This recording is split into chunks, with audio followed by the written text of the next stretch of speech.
दोस्तों आज की वीडियो में हम 8 टॉपिक ऐसे करने वाले हैं जो हर एक सिविल इंजीनियर को आना चाहिए और जब साइट पे जाओगे ये चीज़ें आपको आनी ही चाहिए और पता ही होनी चाहिए। बहुत इंपॉर्टेंट वीडियो मैं इसको बोलूँगा क्योंकि इसमें काफ़ी नॉलेज आपको मिलने वाला है। पहले मैं 8 क्वेश्चन आपको बताऊँगा, अगर उन क्वेश्चन के आपको आंसर पता है तो आप वीडियो छोड़ सकते हो, अगर नहीं पता है तो वीडियो कंप्लीट देखो, नॉलेज लेके ज़रूर जाओगे।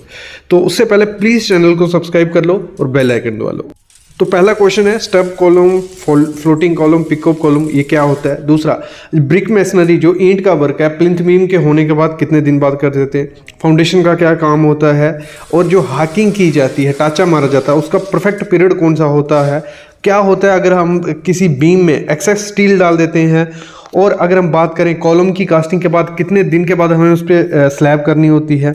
ओल्ड कॉलम जो होता है उसको स्ट्रेंथ कैसे देते हैं। कैंटिलीवर बीम होता है उसका स्टील डिटेल कैसे होता है। ये सब 8 क्वेश्चन आज इस वीडियो में हम पढ़ेंगे, सीखेंगे।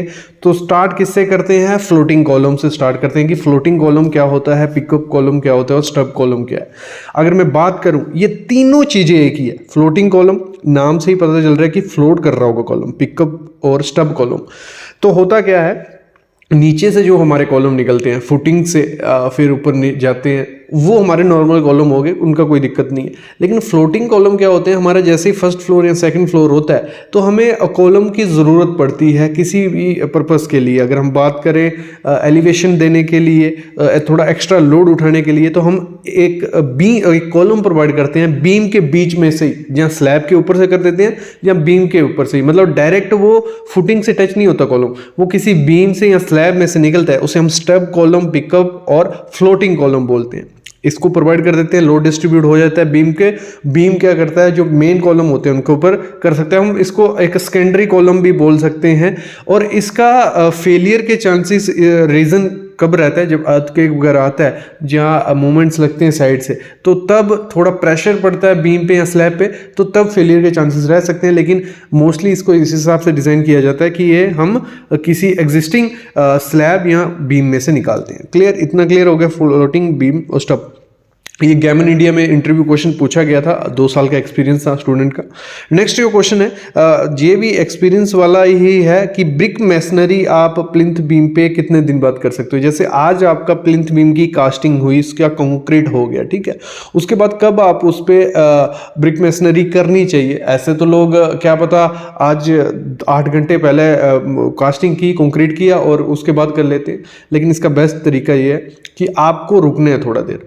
मतलब आपको क्या करना है, क्यूरिंग करनी है उसकी 7 से 10 दिन, तो उसकी तराई होती है। जैसे 10 दिन उसके कंप्लीट हो गए तराई के, उसके बाद आपको 1 दिन रुक के उसके बाद अगर आप ब्रिक वर्क करते हो तो वो थोड़ा सेफ रहता है। अगर आप डायरेक्ट शुरू कर देते हो दूसरे दिन ही, तो उसमें जो माइनर क्रैक्स हैं ना, उसकी प्रॉपर क्यूरिंग हो रही है, तो वो स्ट्रेंथ नहीं पकड़ेगा प्लिंथ बीम आपका।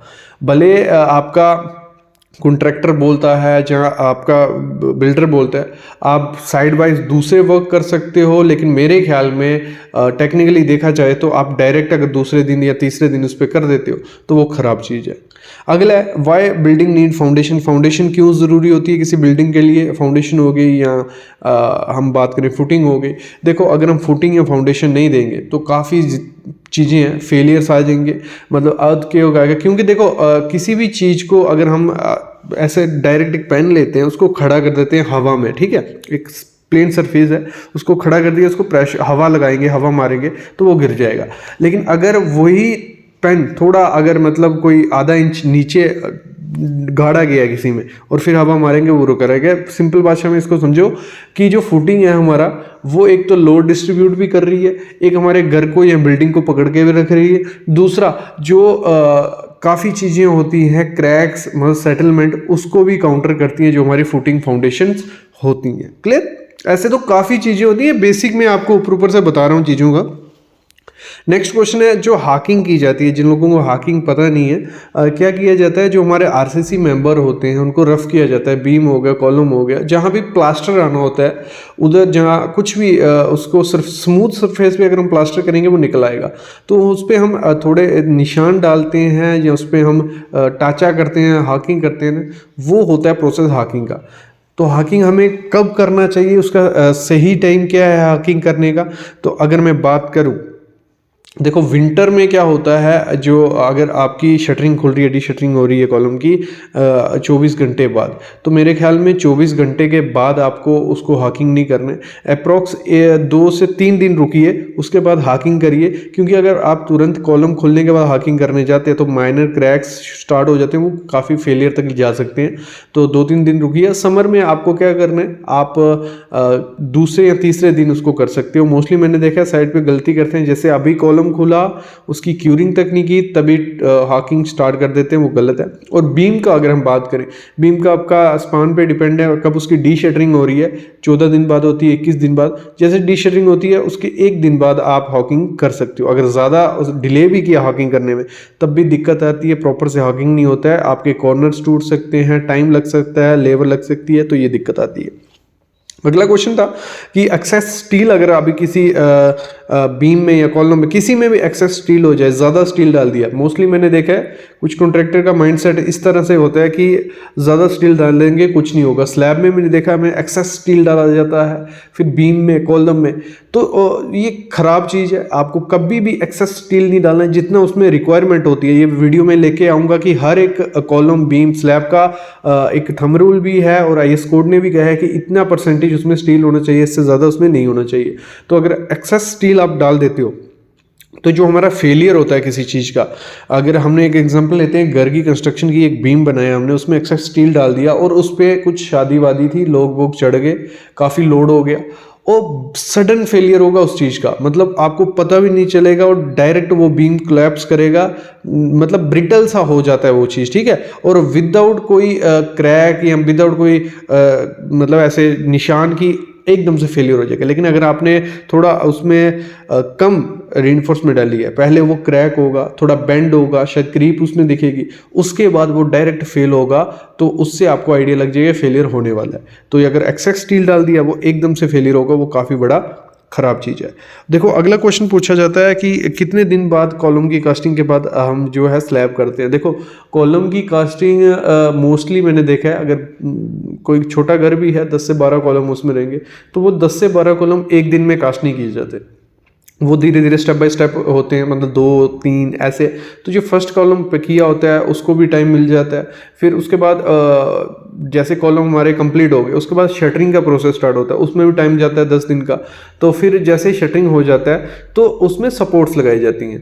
तो जो शटरिंग, जो लोड होगा स्लैब का, वो शटरिंग पे मोस्टली ज़्यादा रहता है, कॉलम पे नहीं। और जब शटरिंग खुलेगी तो मेरे ख्याल में 30 से 40 दिन हो गए होते हैं लोड आने पे स्लैब पे। तो डायरेक्ट होता क्या है, मतलब डायरेक्ट आप ये नहीं है कि कॉलम करके थोड़े दिन में उसमें स्लैब करके लोड डाल दो। ऐसे भी नॉर्मल कंडीशन में भी 30 से 40 दिन लग जाते हैं स्लैब पे लोड आने में। तो वो परफेक्ट टाइम है जिस प्रोसीजर से चल रहा है, इसका कोई ये नहीं है वैलिड कि आपको रुकने हैं 15 दिन या ये, जैसे जैसे प्रोसेस चलता जाएगा वो आप कर सकते हो। अगला क्वेश्चन है, जो ओल्ड कॉलम रहते हैं, पुराने कॉलम, जैसे मैंने कहा कम सरिया प्रोवाइड किया, तो उसको थोड़े टाइम बाद स्ट्रेंथ की जरूरत पड़ेगी, 20, 25 या 30 साल बाद। तो हम एक घर को या एक पुराने कॉलम बीम को कैसे स्ट्रेंथ दे सकते हैं, तो उसके काफ़ी प्रोसेस होते हैं, उसको हम बोलते हैं जैकेटिंग प्रोसेस, ठीक है। जैकेटिंग होती है, कोई भी हमारा स्ट्रक्चर है जो क्रैक्स दिखा रहा है या फेलियर होने के कगार पे है, तो उसको हम जैकेटिंग प्रोवाइड करते हैं। वो रीइंफोर्समेंट की रहती है, स्टील की भी रहती है, FRP भी होती है। मतलब रीइंफोर्समेंट की क्या होता है, सरिया वरिया उसका बाहर से सरिया बांधा जाता है ड्रिल ग्राउंड करके, फिर उसकी कास्टिंग की जाती है, शॉर्ट क्रीड यहाँ कॉन्क्रीटिंग कर दी जाती है। स्टील में क्या कहता है, मतलब शीट्स होती हैं स्टील की मोटी मोटी, वो बेल्ट की जाती हैं, सेट की जाती हैं कि लोड दोनों पे डिस्ट्रीब्यूट हो जाए। FRP क्या हो गया, फाइबर शीट्स होती हैं, वो पूरे कॉलम पे बांधी जाती हैं, पूरा प्रोसेस होता है। तो उस हेल्प से भी क्या करते हैं, जो हमारे ओल्ड कॉलम होते हैं उनको स्ट्रेंथ देते हैं। तो जो बीम की, कैंटिलीवर बीम की बात हो रही थी, तो अभी देखते हैं ना रीइंफोर्समेंट कैसे प्रोवाइड करते हैं। पहले तो आपको जो बीम आपका रहेगा, ये जो एरिया है, ये टैपर्ड करना है। कभी भी बीम को ऐसे सीधा मत बनाना, ये आपका बीम कभी भी ऐसे नहीं होना चाहिए,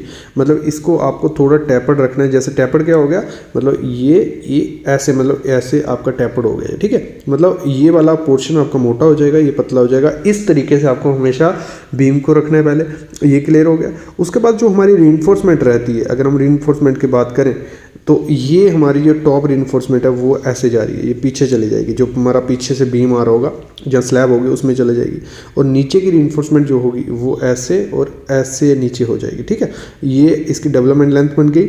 और ये अगर पॉसिबल है नीचे आपने कॉलम कास्ट कर दी है, आपने बोला कि ये कॉलम यहाँ तक कास्ट हो गया, फिर आप सरिया कहाँ छोड़े काट दें इधर से, नहीं, आपको ये रिइंफोर्समेंट भी आपको थोड़ी बेंड करके ऐसे, भले ऐसे जोगल करके पीछे ले जाओ, लेकिन आपको ये दोनों आगे रखनी है। ठीक है, अब भी हम बात करते हैं कि जो आपको एक्स्ट्रा बार प्रोवाइड करना है। देखो मेन जो हमारा कैंटिलीवर बीम होता है उसका टेंशन जोन ऊपर होता है, फेलियर के चांसेस ऊपर से होते हैं। जैसे मतलब इधर से लोड पड़ा अगर इस चीज़ को, ठीक है, लोड पड़ेगा तो ये यहाँ से क्रैक होगा, तो इसको रिइंफोर्समेंट की ज़रूरत टॉप में ज़्यादा होती है, और हमारा जो सिंपली सपोर्टेड होता है उसको बॉटम में होती है। और इसकी कम, अगर मोस्टली हम जो बीम प्रोवाइड करते हैं, अगर एक हैवी बीम आपको प्रोवाइड करना है तो टॉप में आप 20 mm के कितने 3 नग स्टील प्रोवाइड करते हैं। ठीक है, और बॉटम में हमारा क्या रहता है, बॉटम में 2 नग 16 डाया के हम प्रोवाइड कर सकते हैं, कोई इशू नहीं है।